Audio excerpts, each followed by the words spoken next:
현대해상이 사망보험금을 약관상 100% 지급해야 할 상황이지만 60%를 낮춰 지급하려고 한 사실이 확인돼 논란이다. 이 때문에 현대해상이 보험 약관에 대한 소비자 이해도가 낮다는 점을 악용하고 있다는 지적이 나왔다. 5일 소비자주권시민회의에 따르면 전업주부 A씨는 2007년 현대해상 무배당 행복을다모은 보험에 가입해 14년이 넘도록 매월 97,990원의 보험료를 납부했다. A씨의 직업은 전업주부였지만 닭농장에 일손이 모자라니 도와달라는 지인의 부탁을 받게 됐다. A씨는 처음 하는 일이고 어려울 것 같아 거절했지만 지인이 거듭 부탁하여 일손을 돕기로 했다. 그가 지인의 일을 도운 일수는 한 달 적게는 2일, 많으면 7일 정도였다. 지난해 A씨는 닭농장에서 하루 작업을 한 뒤 귀가하는 12인승 스타렉스 차량에 탑승했다.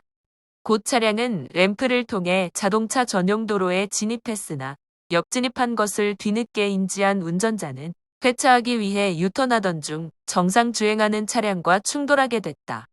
이 사고로 A씨는 2021년 10월 27일 탑승자 7명 중 유일한 사망자가 됐다. A씨의 남편인 B씨는 2022년 1월 현대해상에 사망보험금을 청구했고 현대해상에서 위탁한 킬로미터 손해사정에서 현장 심사를 진행했다. 2달이 지나 B씨는 3월에 현대해상 측의 현장 심사 결과 안내를 받게 됐다. 결과는 예상 밖이었다. 보험금의 40%만 지급하겠다는 통지가 도착했다. 현대해상은 A씨가 약관상의 계약 후 알릴 의무를 위반했다고 주장했다. 통상 전업주부는 직업상 상해를 입을 가능성이 낮아 보험 가입 시 상해급수 1급을 적용받는다. 현대해상 측의 주장은 A씨가 전업주부가 아니라 일용근로직으로 직업 또는 직무를 변경했으며 이 사실을 보험사에 알리지 않았다는 것이다. 이에 현대해상은 상해급수 3급에 해당하는 비례보상을 제공하겠다고 통지했다.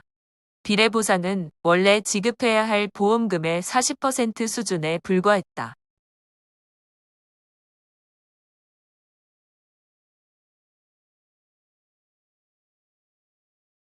당연히 A씨의 유족들은 반발할 수밖에 없었으며 현대해상에 반박 내용을 보내고 서면 답변을 요청했다. 그러나 현대해상에서는 서면으로 답변하지 않았으며 보상과를 통해 유족 측에 연락했다. 비용이 발생하니 소송전으로 가지 말고 보험금의 70% 수준으로 합의하자는 것이다. 시민단체 소비자주권시민회의는 이 같은 현대해상의 사례를 보험금을 깎기 위한 꼼수로 해석했다.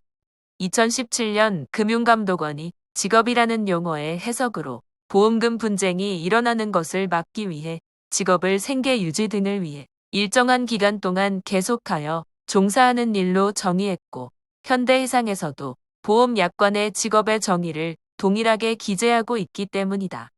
사망 전 A씨의 일용근로 일수를 확인한 결과 일용직으로 근로한 일수는 불규칙적이었고 일정한 기간 동안 계속되지도 않았다.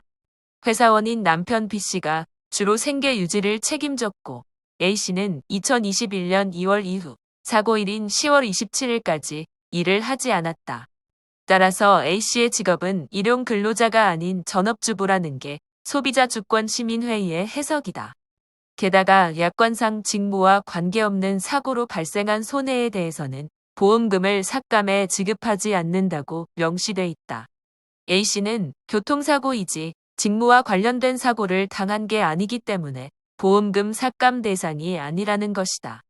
소비자주권시민회의는 수백 페이지에 이르는 보험 약관을 소비자가 어려워한다는 점을 이용해서 소중한 고객을 배신하는 보험사들의 태도가 이제는 바뀔 때도 됐다. 현대해상은 손해보험업계의 상위 보험사로 많은 고객을 두고 있으면서도 여전히 고객을 속이고 있다.